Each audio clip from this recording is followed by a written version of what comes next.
લક્ષ્ય ન્યૂઝ, એક નજર, એક લક્ષ્ય.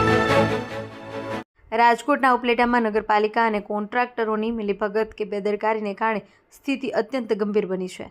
સેફટી બેરિકેડિંગ કે ચેતવણીના બોર્ડ વગર આડેધડ ખોદકામ કરી કોન્ટ્રાક્ટરો કામ અધૂરું છોડી ગાયબ થઈ જતા સ્થાનિકો ભયભીત બન્યા છે. ખોદકામ દરમિયાન ગટર અને પીવાના પાણીની લાઈનો તૂટી જતા રસ્તાઓ પર ગંદકીના સામ્રાજ્ય વચ્ચે રોગચાળાનો ભય ફેલાયો છે. તાજેતરમાં એક બાળક ખાડામાં ખાબકતા માંડ બચ્યું હોવા છતાં તંત્ર મોટી દુર્ઘટનાની રાહ જોઈ બેઠું હોય તેમ મૌન સેવી રહ્યું છે.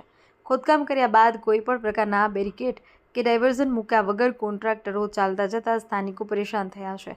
4 વ્હીલ કાર અડધ સુધી પહોંચી ગયા બાદ રસ્તો બંધ હોવાથી રિવર્સ લેવામાં પણ ખૂબ તકલીફ પડી છે. પોલાને લીધે યોગ્ય પુરાણ ન કરવામાં આવતા વાહનો પણ ફસાવાની ફરિયાદો ઉઠવા પામી છે. રિપોર્ટર શિભાઈ આહિર, ઉપલેટા. મારું નામ નારણભાઈ વસરા છે. ઉપલેટા લાતી પ્લોટ વોર્ડ નંબર 2 શેરી નંબર 2નો રહેવાસી છું.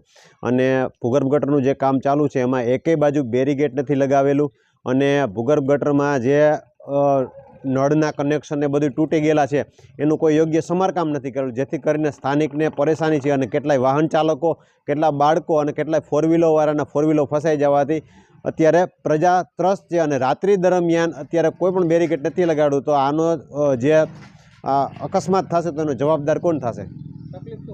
તો એની તકલીફ જ્યાં અહીં વાહન ચાલકો છે એ નથી નીકળી શકતા, અમારા વાહનો છે એ નથી નીકળતા, અમારા બાળકો સાયકલ એમાં પડી જવાની બીક લાગે છે. આવી પરિસ્થિતિ છે.